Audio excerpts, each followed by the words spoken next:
Meus amados irmãos, boa noite a todos, graça e paz. Vamos falar sobre o tema não muito comum, de ser falado. Vamos falar sobre guerra de desejos.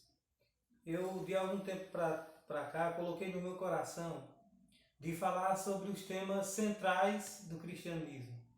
Fé, batismo, a cruz de Cristo, salvação, o inferno, temas centrais do cristianismo. Mas hoje aprove a Deus que falássemos sobre algo um tanto quanto não muito comum de se falar. Guerra de desejos. Os irmãos que puderem, abram as suas Bíblias, acompanhem comigo. Na carta de Paulo aos Gálatas, no capítulo 5, versículo 16 e 17, nos diz assim a palavra do Senhor. Digo, porém, andai no Espírito, e não cumprireis a concupiscência da carne, ou a cobiça da carne. Porque a carne cobiça contra o Espírito, e o Espírito contra a carne, e estes opõem-se um ao outro, para que não façais o que quereis. A Bíblia nos mostra aqui claramente uma guerra de desejos. É uma guerra por aquilo que o homem deseja. E à medida que formos caminhando no texto, avançando, vamos fazer uma mensagem textual, nós vamos compreendendo o quanto essa questão é presente no nosso dia a dia. O quanto isso é importante para nós entendermos porque essa guerra de desejos. Vamos lá, não esteja à toa. Um tempo eu me lembro que o pastor Barroso, se não me engano, ele colocou uma foto no telão lá na igreja, mostrando uma guerra acontecendo e pessoas deitadas em redes, dormindo, outros brincando, enquanto a guerra acontecia ao redor dele. Temos muitos cristãos assim que estão à toa, não se deram conta dessa guerra. E nessa guerra é necessário ter disciplina. Quando o versículo fala que ele diz, andai no Espírito e não cumpra os desejos da carne. Andar no Espírito é estar tão exposto ao Espírito que ele tenha influência sobre cada passo da sua vida. Andar no Espírito é estar tão exposto à vontade dele, à palavra dele, ele ter um acesso tão grande ao seu coração, que cada passo da sua vida seja guiado pelo Espírito, pela vontade do Espírito. E andar no Espírito nos faz agir da seguinte forma. Não precisa ter pessoas vigiando você para que você evite de pecar. Você pode estar a quilômetros longe da sua esposa. Mas quando você anda no Espírito, você vai tomar cuidado com aquilo que você faz. Com quem você anda, com quem você conversa. Você vai estar longe do seu pastor, da igreja, de irmãos. Você pode estar num lugar que ninguém conhece você, mas se você anda no Espírito, você vai procurar viver uma vida correta por querer agradar a Ele. Andar no Espírito é o primeiro passo que a Bíblia nos dá, é o primeiro conselho. E diz aqui, não satisfaça aos desejos da carne. Nessa guerra de desejos, a nossa natureza pecaminosa, ela já tem por ser próprio dela de querer as coisas erradas, de querer aquilo que não é correto. Na carta de Tiago, no capítulo 1, no versículo 14, tem um versículo que nos fala assim: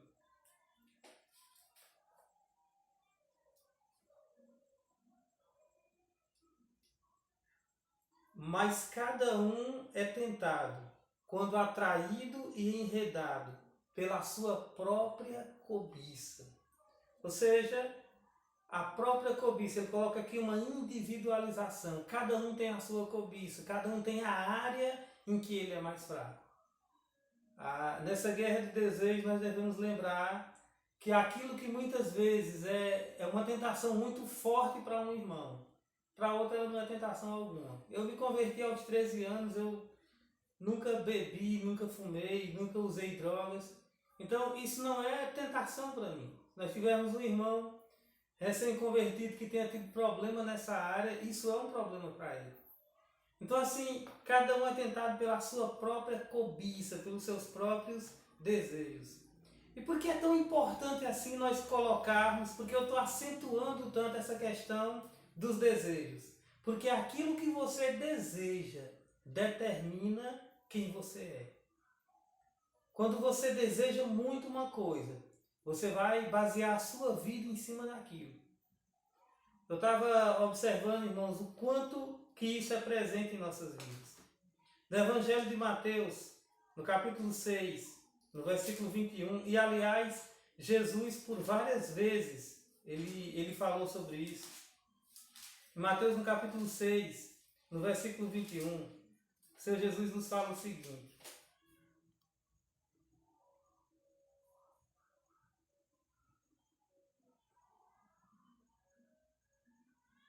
Está aqui. Porque onde estiver o vosso tesouro, aí estará também o vosso coração. Interessante, ao contrário do que muitos de nós pensamos. Onde estiver o seu tesouro. O que é tesouro na Bíblia? Algo muito desejado.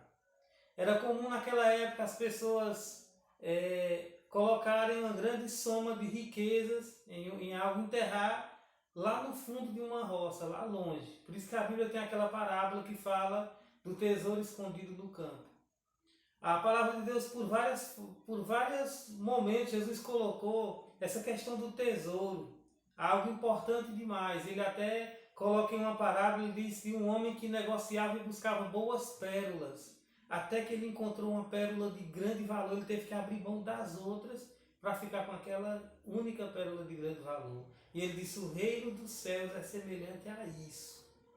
Tem que ser algo de muito valor para você. Mas olha só, quando Jesus fala aqui, quando ele coloca aqui, porque onde estiver o vosso tesouro, aí estará também o vosso coração. Aquilo que você deseja, você coloca o coração naquilo. Interessante, irmãos, eu estava relembrando em algumas situações que a gente viu, eu pontuei o seguinte: o diabo, ele não se importa com suas declarações públicas de amor a Deus, desde que o seu tesouro seja coisas que estão fora do reino de Deus. Nós temos hoje pessoas que fazem lindas declarações de amor a Deus, mas o tesouro dele não é o reino dos céus. Não é aquilo que ele deseja, não é aquilo pelo qual ele ama.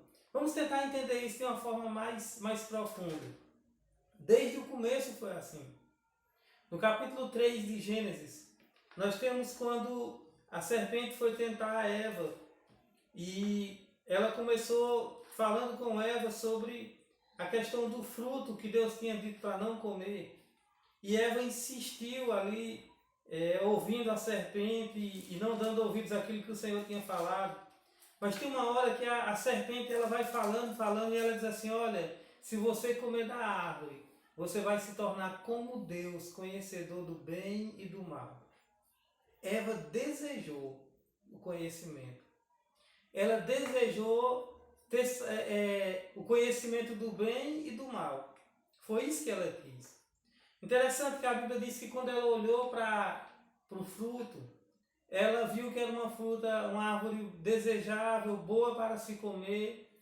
E a Bíblia diz, e desejável para dar entendimento. Olha o desejo aí mais uma vez. A propaganda da serpente não foi que a árvore era boa para comer ou agradável aos olhos. A propaganda da serpente foi, e como Deus, você vai ser conhecedor do bem e do mal. Eva desejou conhecer. E por causa desse desejo, ela desagradou a Deus. Aquilo que você deseja ganha o seu coração. É naquilo que você vai dedicar a sua vida. Não é à toa quando o Senhor Jesus diz que onde estiver o seu tesouro, é ali que vai estar o seu coração. Então, irmãos, muitas vezes com a boca, com os lábios, nós declaramos amor a Deus. Mas aquilo pelo qual nós dedicamos horas e horas e horas e horas da nossa vida são coisas que muitas vezes não tem nada a ver com o reino de Deus. Olha só, você imagina aí um trabalhador braçal, observe um ajudante de pedreiro. Ele não tem desejo nenhum por trabalhar no pesado ali, por mexer um traço de concreto, algo do tipo. O que ele deseja é o dinheiro. Então ele trabalha por aquilo, ele se esforça por aquilo. Talvez, se muitos de nós fôssemos ser sinceros, quando nós dizemos que amamos a Deus, valorizamos a Deus, que desejamos o Senhor, nós poderíamos dizer, eu amo a Deus e desejo o Senhor, mas não a ponto de fazer alguma coisa para alcançar comunhão com Ele.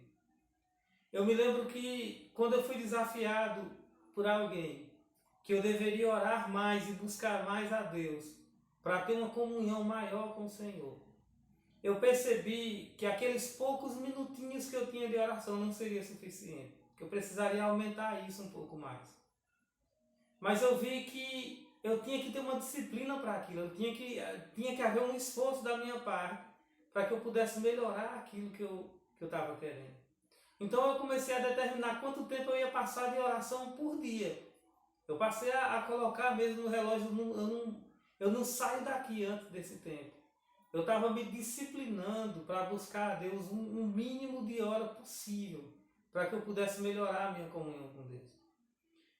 Tinha dias que eu não sentia nada, eu passava aquele tempo ali, mesmo lutando, me esforçando, até quando eu comecei a melhorar a minha comunhão com Deus. Até quando eu pude perceber que a minha oração fluía melhor, que eu tinha uma aproximação maior com o Senhor. E eu vi até um pastor comentando a mais pura realidade. Quanto menos você ora, menos você quer orar. Quanto mais você ora, mais você quer orar. Então assim, isso se tornou na minha vida algo tão forte que eu desejava já o momento da oração, o momento de falar com Deus. E eu percebi que muitos de nós usamos desculpas das mais esfarrapadas, mas não usamos do que realmente deveríamos usar para nos aproximarmos de Deus, que é um esforço verdadeiro da nossa parte. A Bíblia nos fala de algo, ou melhor, a Bíblia nos fala de alguém, de várias pessoas, mas eu separei aqui alguém que ele fez diferença por aquilo que ele desejou diante de Deus. O profeta Moisés, ele teve um chamado de Deus muito forte e ele obedeceu a esse chamado do Senhor. E, irmãos, nós temos pessoas na Bíblia, a diferença da intensidade como você trabalha. Tem pessoas que foram chamadas por Deus, trabalham numa intensidade muito grande, ele deseja muito agradar ao Senhor. Tem outros que ele apenas cumpre o chamado, mas não foi esse o caso de Moisés. Moisés ele atendeu o chamado de Deus numa intensidade tão grande, tão violenta, que ele se tornou um grande homem de Deus. A gente vai ler na Bíblia Sagrada, a gente vê Moisés se casando ali no comecinho de Êxodo. E depois você vai vendo todo aquele trabalho dele com o povo de Israel, toda aquela luta dele. Lá pelas tantas é que você vai perceber o sogro de Moisés trazendo a sua mulher e os seus filhos. Moisés, durante toda aquela luta, ele estava longe da esposa, longe dos filhos, trabalhando. Ele trabalhou numa intensidade tão grande pelo reino de Deus, que essa foi uma área da vida dele que ficou um pouco de lado. Veja só, a família. E ele se dedicou tanto ao Senhor, aquelas intermináveis horas de oração que ele passava ali na tenda, como se não fosse pouco, aquele momento que ele viveu com Deus, e 40 dias ali de jejum na presença do Senhor, algo totalmente fora do normal para qualquer um de nós. Mas depois que tudo isso passa, Moisés ainda chega para o Senhor e diz: Senhor, eu quero ver a tua glória. E aí Deus fala para ele: homem nenhum pode ver a minha face e viver. Mas quando você lê o texto, você vê que Moisés não estava se importando com isso. Ele queria Deus, ele queria se aproximar do Senhor o quanto fosse humanamente possível, e agora até fora do que é humanamente possível. Um dia desse eu vi um pastor pregando sobre isso, ele falando até que nada mais importa. Você buscar a Deus, você se aproximar do Senhor de uma tal maneira até que nada mais importa. Mas como é que isso vai acontecer? Desde que você deseje buscar a Deus de verdade. Desde que isso seja real na sua vida. Tem uma frase que o nosso pastor, ele costuma usar com muita frequência, e isso ficou gravado na minha mente. Pastor Oséias, ele sempre diz: você sempre tem tempo e dinheiro para aquilo que é importante para você. Então, o que nos diz isso? Quando você quer mesmo, você busca. A questão é que aí é onde entra a questão da guerra de desejos. O maligno, sabendo disso, ele vai trabalhar junto com a sua carne, que ela já cobiça coisas erradas, para distrair você, para tirar você do caminho correto, para tirar você do que realmente você deveria desejar.